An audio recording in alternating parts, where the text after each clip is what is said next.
Rely on Ramjet, the foundation repair experts for over 40 years. The weather, it's something that affects us all every day. From sunny to severe and anything in between.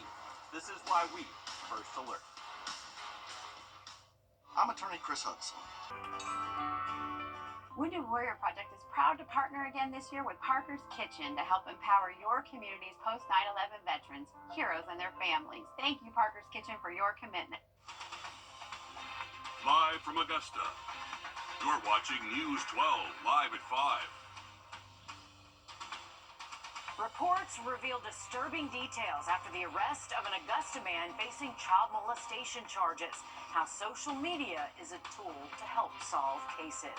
Good evening, I'm Meredith Anderson. Details in that arrest in just a minute, but first, let's send things over to your First Alert Chief Meteorologist, Riley Hale. Riley, Mondays are hard enough, okay? But then throw in a time change we're not used to yet with some cold and wet weather, and then, yeah, we have a even harder Monday. I know it, Meredith. Not feeling like a spring-like Monday by any means. We have cloud cover, showers. Temperatures have been holding steady in the 40s pretty much all day long. All thanks to a little dip in our jet stream, and you can see that pretty well in our infrared satellite imagery this afternoon. So that little dip is leading to this upper-level low pressure. It's helping develop a surface low pressure off the coastline, and you can see this is leading to just this localized cooler air really impacting us here around the CSRA, but also producing some rain for us. I would say if you have any plans for the rest of this evening, at least up until 11 o'clock tonight, we are going to be seeing these wraparound showers continue across the region. Now, once again, that main area of low pressure at the surface is off the coastline, but we're seeing these showers extend well inland, just connected with that upper level feature of this system. So a closer look at home, you can see some light to even some moderate rainfall across some of our western counties around Warrenton, all the way towards Sparta and Crawfordville. These are just going to continue moving south and east through the region as we continue into tonight. So umbrella will be needed for any plans you have if you are stepping out. Unfortunately, not the best weather for letting the dogs out tonight. Now, once we get past 10 p.m., it does look like most of this rain does clear out for the rest of tonight, and then we're going to enjoy some beautiful weather heading in towards our Tuesday and Wednesday. Take a look at our temps right now. 46 degrees in Augusta. You go a little bit further west, Atlanta's at 53. Birmingham is under sunshine and close to 70 degrees this afternoon, so that cloud cover definitely not improving our weather right now. Now, here's a look at tomorrow morning. Tomorrow morning is going to be chilly, maybe some patchy frost in a few spots, and I expect that to be too widespread, but afternoon high temps are going to be warming up the rest of the week. One more on that in just about 10 minutes. All right, thanks for that, Riley. Live at 5, we are digging deeper into the case of an Augusta man facing charges. He's accused of touching himself while watching kids play. The man on your screen, 60-year-old Dennis Jennings, faces 6 counts of non-aggravated child molestation. He was arrested Saturday in Richmond County on Brussels Street. That's where reports show the incident happened. And this isn't the first report we found involving Jennings and similar crimes. Your Hallie Turner joins us now live at 5 in our newsroom after speaking with neighbors who witnessed this latest incident. There's a sense of relief along Brussels Street tonight where neighbors tell me they've been concerned about this unwanted activity for a while. Some reports dating back to 2023 as neighbors claim Dennis Jennings pleasures himself outside their homes and now on the same street their kids play. One mom tells me they've been begging the sheriff's office for a while to arrest Jennings in connection, but they didn't have what officers were looking for, video evidence. Call after call, one mom says it finally stuck Saturday when her 11-year-old daughter caught this on video. I had told the officer that it done got out of hand to the point that my daughter had to feel like this time she had to record it herself to get the proof, which was insane. I told him I'm not gonna accept public indecency this time, so he might as well call his supervisor out today because it's gonna be a bigger problem. And coming up all new tonight on News 12 at 6 o'clock, the Sheriff's Office shares more on how social media watch groups play a big part in cases like this. All right, thanks for that, Hallie. We have seen social media really be a factor in some other cases, so interesting to see it played a role in this one, too. People living in rural areas not only struggle with the shortage of doctors, but they also lag far behind the rest of the nation when it comes to high-speed internet access. It is a problem that leaves some of our country's poorest and sickest with little to no access to telehealth services. Your national investigative reporter, Carice Jackman, is here with us from Washington, D.C. with a preview of her story coming up at 5:30. Carice, thanks for being with us. How many people would you estimate lack both healthcare access and reliable high-speed internet? Great to speak with you again, Meredith. Sadly, it's in the millions. We partnered with KFF Health News to do this story, and what we found was about 3 million people live shorter and die younger each year on average than other people in the rest of the country. And they also lack telehealth services as well as broadband and high-speed internet. So sadly, we're talking about millions of people who sadly are in these areas and they don't have access to broadband in areas that are more populated that we often just take for granted every single day. And people who really need that help, what has the federal government done to increase this access? So about 3 years ago, the 2021 bipartisan infrastructure law allotted $42 billion to broadband access so that it could reach some of these rural communities. Now, critics say that this broadband access and this infrastructure law has taken way too long to get to those people in these areas. And just last week, we were sitting in on a subcommittee hearing where Energy and Commerce here in Washington, D.C., and we saw that they were split. You had Democrats saying, let's just stick to what we already have in place, and you had Republicans saying it's taking too long, let's scrap it and do something else. Either way, decide whether you're a Democrat or Republican, and both of them do agree on one thing, that rural areas need to have access to this telehealth and this broadband access so that people in these areas can kind of get the services that many people also have across the country too. And hopefully this won't be a party issue, because this is an issue that affects everyone. I mean, many communities are finding innovative ways to bring telehealth to their communities. What can you tell us about that? Right. So for this story, we ended up going to rural Alabama, and we were able to see how they were able to have access to a telehealth service called OnMed Telehealth Station. And it's a grant that was issued by 2 universities, and they were able to access it. So people can come from 40 miles away. They have senior citizens coming into this area, and they're able to get everything from their blood pressure checked to looking into their heart, everything that you can think of, so that they can have access to this and then go get their prescription from their local clinic. So this is really helpful, but the problem is it's a short-term fix, right? They have this access, but it's through grant funding. So when you see the story, you'll be able to see that. So, but regardless, a lot of communities are trying their best to come up with some kind of solution so that they can help so many people in their communities get some kind of care that they deserve right now, Meredith. This is a life or death situation. Again, National Investigative Reporter Carice Jackman reporting live for us from Washington, D.C. Thanks, Carice. Looking forward to your investigation coming up in just half an hour. U.S. Attorney Matthew Berry is now responding to a letter threatening legal action against South Carolina Congresswoman Nancy Mace.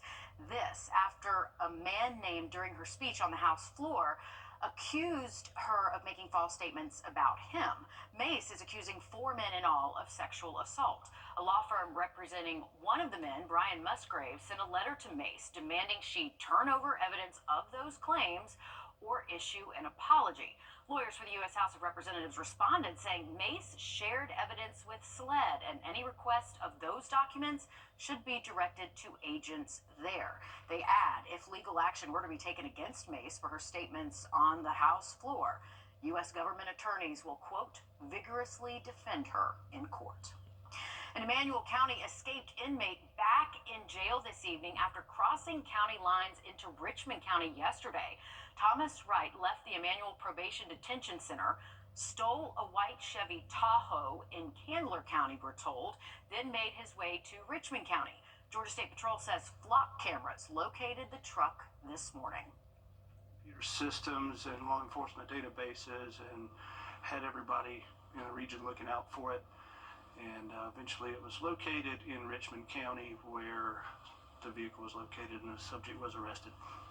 Wright is now facing different charges from the Georgia State Patrol, Candler County, and Emmanuel County. One of the longest search and rescue recovery efforts in Putnam County ending in tragedy. The body of Gary Jones was found in Lake Oconee yesterday, more than a month after his fiancée was found in the same lake. Jones's body was found in a wooded area about 45 feet under the surface. His brother says the days leading up to this have been torture. been probably one of the worst 29 days of our life, and we depended heavily on our faith. Our Heavenly Father brought us through. He still sustained us, and we have come to a new level of faith, of strength. Jones and his fiancée Jocelyn Wilson went missing February 8th. Search crews used sonar equipment and found Wilson the next day, but Jones's body was still missing. Both were educators in the Atlanta area. Wilson, a Spelman College professor, while Jones was a coach at Westminster, a private Christian school. A statewide multi-agency search for a missing camper in South Carolina is now on pause thanks to rain, but crews will head out again tomorrow. Today marks 1 week since Pickens County deputies reported 52-year-old Stephanie Womack's missing. She was camping at Table Rock State Park with her husband. Investigators say he says he left to get supplies, and when he returned, she was gone. We've talked to the folks in the stores to see if she may have come in there. We actually did a reverse 911 also to notify the residents in a 5-mile radius if they had seen anybody walking, if somebody may have come to their door, or if they have camera footage, ring, or anything like that. Investigators say Womack's had on a brown hoodie with jeans and black tennis shoes when she went missing. Witnesses say they did not see her leave, but deputies found items belonging to her away from hiking trails. Right now, deputies say they do not suspect foul play. This week, South Carolina's next budget is up for debate at the State House, and hundreds of millions of dollars could be spent on something every South Carolinian uses daily, roads. But the head of the Department of Transportation says South Carolina also needs to start reevaluating how it plans and pays for the future. Your State House reporter Mary Green has those details.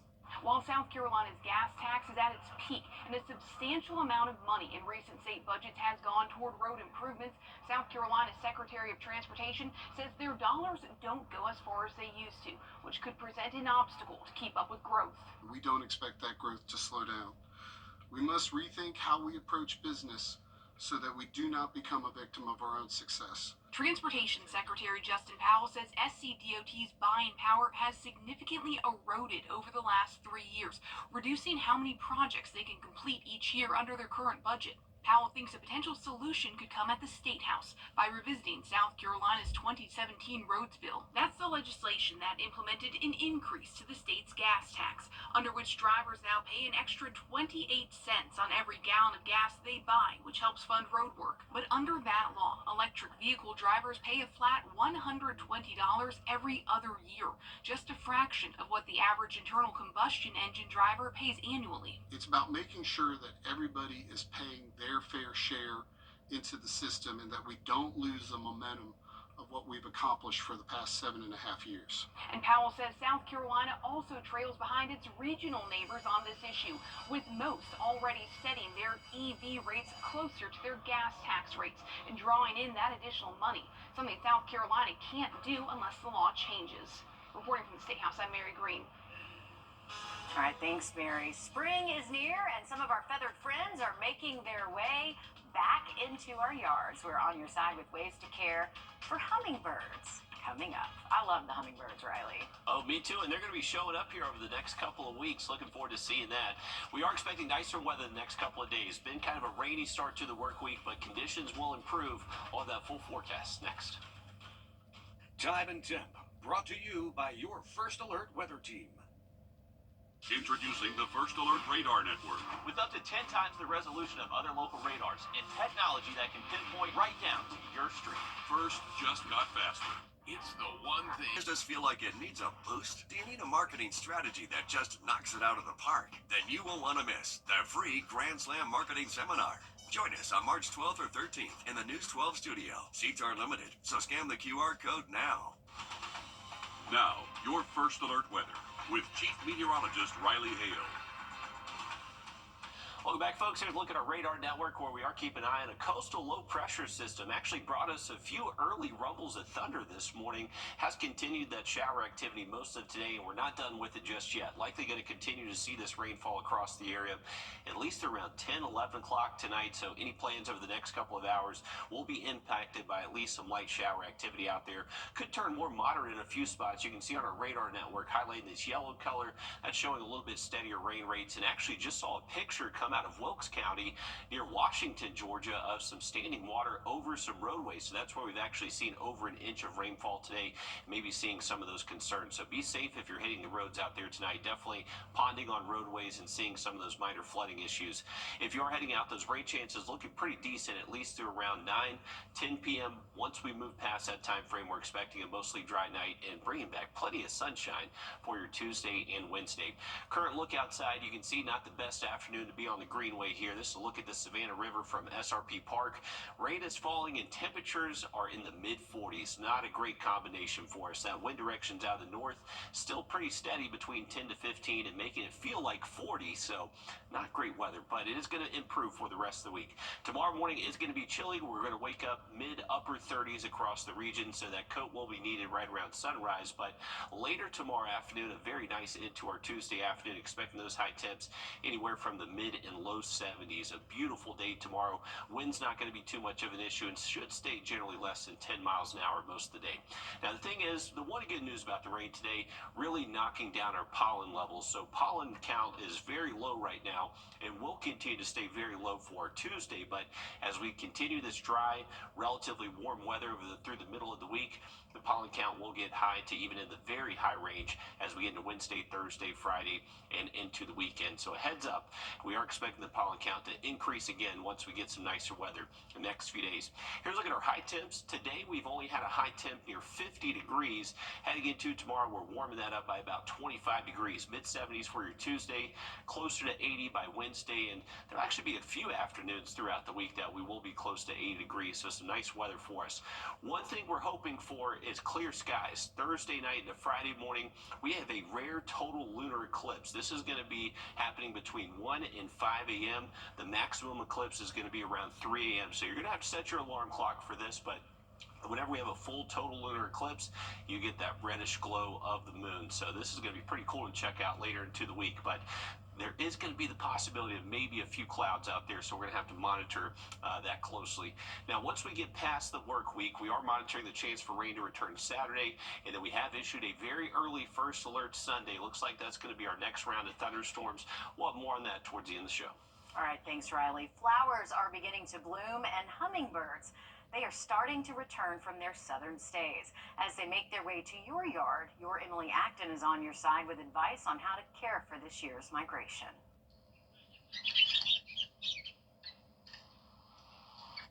Spring is almost here, and some of our feathered friends are moving in or moving out.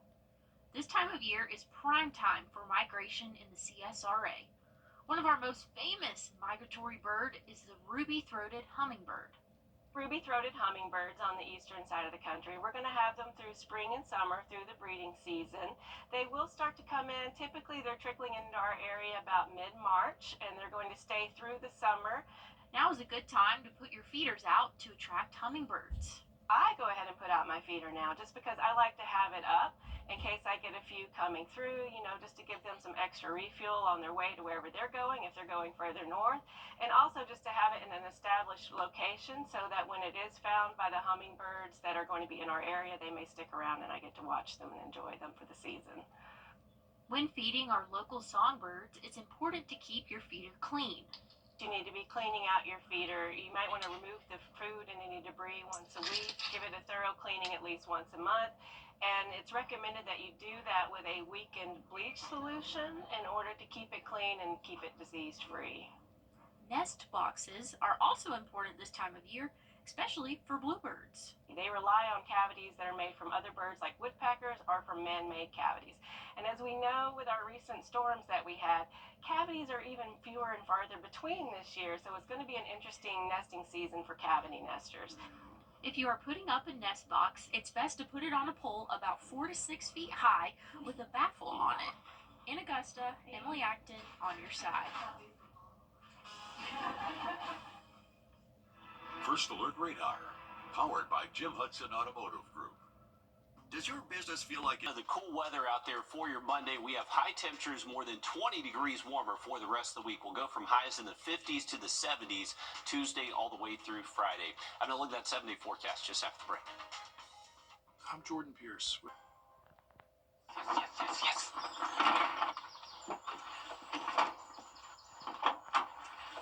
All right. Hit me with the checklist, honey. Luggage? Check. Kids? Check! Butler trip check? Before you leave town, check with the butler. With our complimentary trip check, we'll inspect all your major safety components and parts to ensure your car is running its best. With multiple locations convenient to you, just let the butler do it. Your dream, your future. 200. Do not stop taking a prescribed medication without first consulting a physician. News 12 congratulates our newest state champions.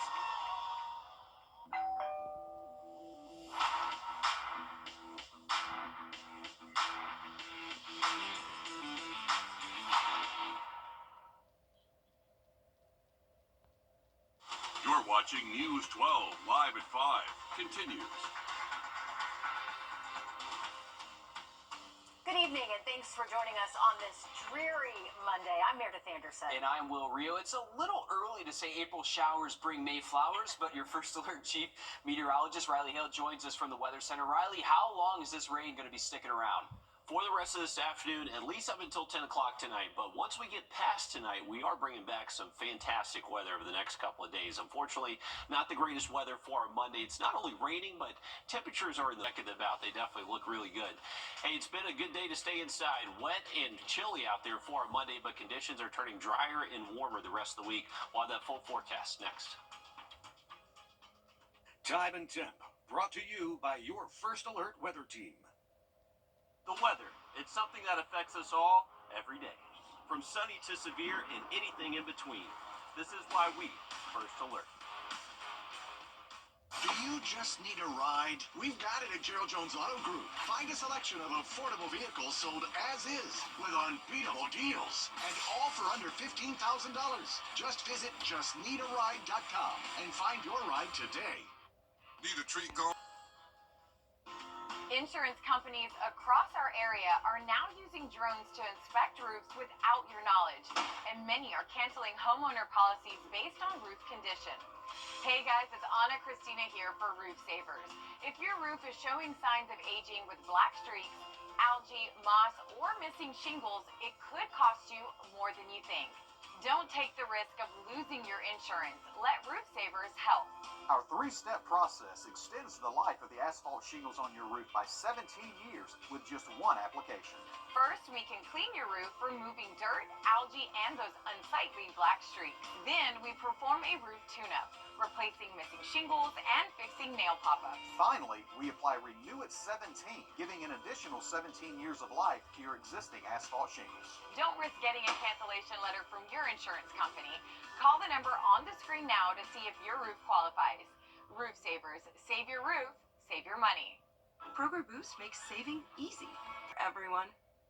A disconnect in internet access can lead to a disconnect in healthcare, especially in America's rural communities. Tonight, a new analysis from partners at KFF Health News shows many of those communities with poor internet access are also some of the places that experience earlier deaths and higher rates of chronic diseases. National investigative reporter Carice Jackman examines the dead zones and explores how some communities are improving access. At 72 years old, Barbara Williams takes her pills every day. After that, I do my finger. Sometimes I can't get the blood out of one.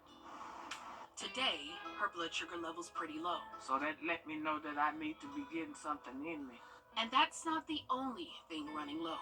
It should be a full internet that should be right there. But I don't have now. I just only got one bar. See, 1, 2, 3, 4 bar. That's because in this rural town, there's no high-speed internet, which decreases access to public health.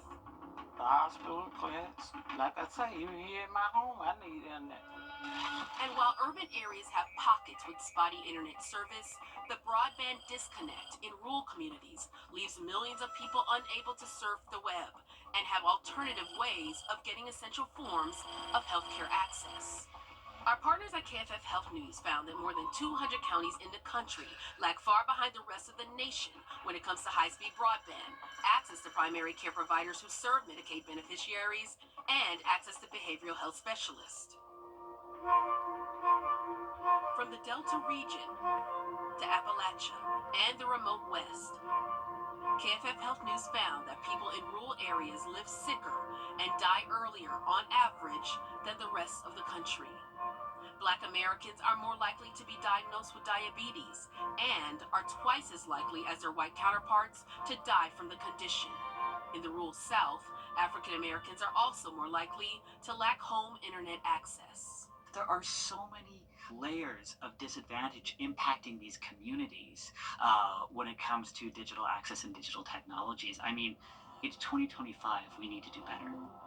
Christopher Ali, telecommunications professor at Penn State University, says improved access to broadband can be a game changer, especially for rural and tribal communities where lack of internet access can reduce a person's care and medical access.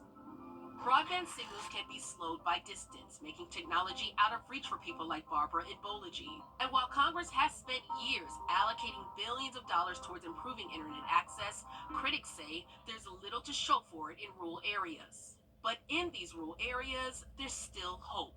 At Bolaji's Community Center, a large on-med telehealth care station sits in the middle of a room. Bolaji partnered with Auburn University and the University of West Alabama to launch this project, addressing the healthcare needs in Bolaji and surrounding areas. Let's step inside this private state-of-the-art station and have a real-time telehealth call. After a little over 30 seconds, Nurse Hannah appeared on screen.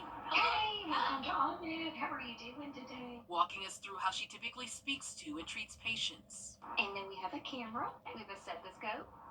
So we can listen to your heart sounds, lung sounds. We can get a picture of a rash, a cut, a broken bone, you name it, we can get a picture.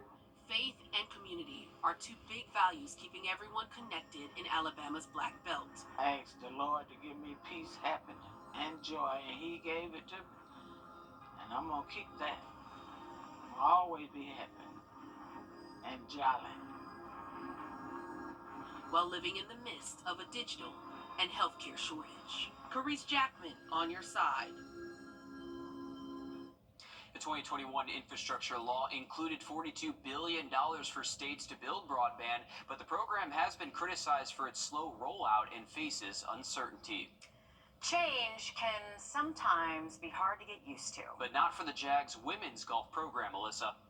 Amber Holloway is one of the newest coaches around town. This might be her first year as a Jag, but it's not her first rodeo in the Peach State. Before she was hired last summer, Holloway was an assistant coach with UGA's women's golf team and helped the Dogs secure the nation's top recruiting class 2 years ago. So far, through her first year at AU, it's been a bit of a struggle for her new team, but the Jags' next two tournaments take place in the CSRA, giving Holloway and her team a chance to make a statement on familiar courses.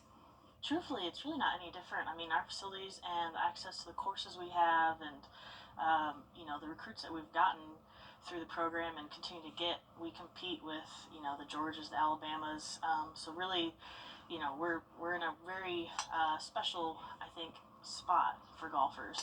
You can really have success here that you would find at some of these other bigger schools, so to speak. The Jags will host and compete in the Valspar Invitational this weekend at Forest Hills. They're also going to be competing at Old Barnwell Golf Club. We'll tell you more about that coming up on News 12 at 6 p.m. All right, thanks for that, Alyssa. We are starting off the month of March a little bit below average. Actually, 6 of the first 10 days have been below average temperature-wise, including today. Only a high temp of 49 degrees will increase those big time the next few days. Take a look at that 7-day just after the break.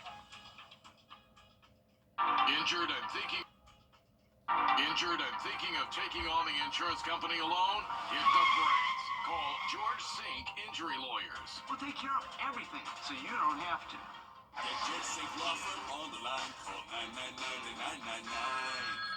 999-9999. At Gerald Jones Subaru, we are committed to keeping animals safe and healthy.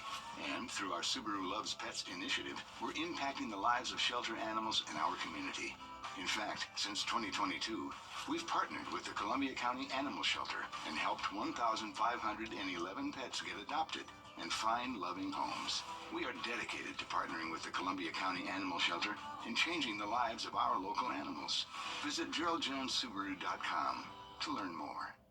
There's big news in the Carolinas. Queen City Audio Video Appliance. All right, here's a view from our Beach Island camera, 750 feet up, just below the cloud cover out there, so we can still see a little bit of Beach Island underneath. Very wet out there still. We have temperatures in the mid-40s. Going to be tracking these showers across the region up until about 10 o'clock tonight, so plan accordingly if you are stepping out. Good news is that we're back to sunny skies for your Tuesday. Chilly start in the morning. We'll actually wake up in the mid and upper 30s, but in the afternoon in the 70s, so a big temperature swing out there for your Tuesday. We'll do it again on Wednesday, starting off near 40 degrees, but in the afternoon close to 80 degrees, so some really nice weather over the next couple of days. Once we get into Thursday, Friday, maybe a stray shower Thursday as more cloud cover does show up, but most of the rain we're tracking this week will show up this weekend. That's when a stronger front does arrive, and we are expecting the chance for maybe some stronger thunderstorms on Sunday. So that is when we have issued a first alert, so just want to give you a quick heads up for this, that late this weekend, strong storms moving through, and it is going to be a very windy day Sunday as well, so just wanted to give you that early first alert so you can plan ahead for the weekend.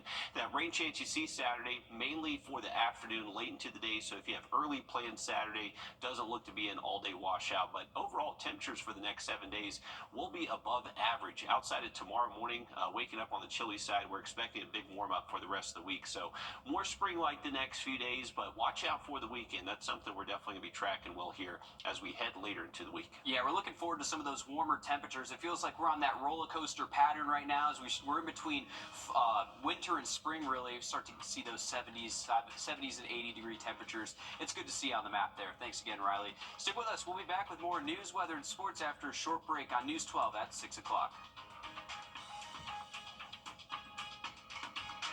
Introducing the First Alert Radar Network. With up to 10 times the resolution of other local radars and technology that can pinpoint right down to your street. First just got faster. Life's busy. Off is not an option. You need to be on. On time, on the go, on the call, or just ready to play on. Life's waiting. Power on with Batteries Plus. Visit one of over 700 locations today. Psst. Come on in. It's the Rooms to Go anniversary sale, and we're making this one to remember. Low sale prices? You got it. Stylish furniture? Of course.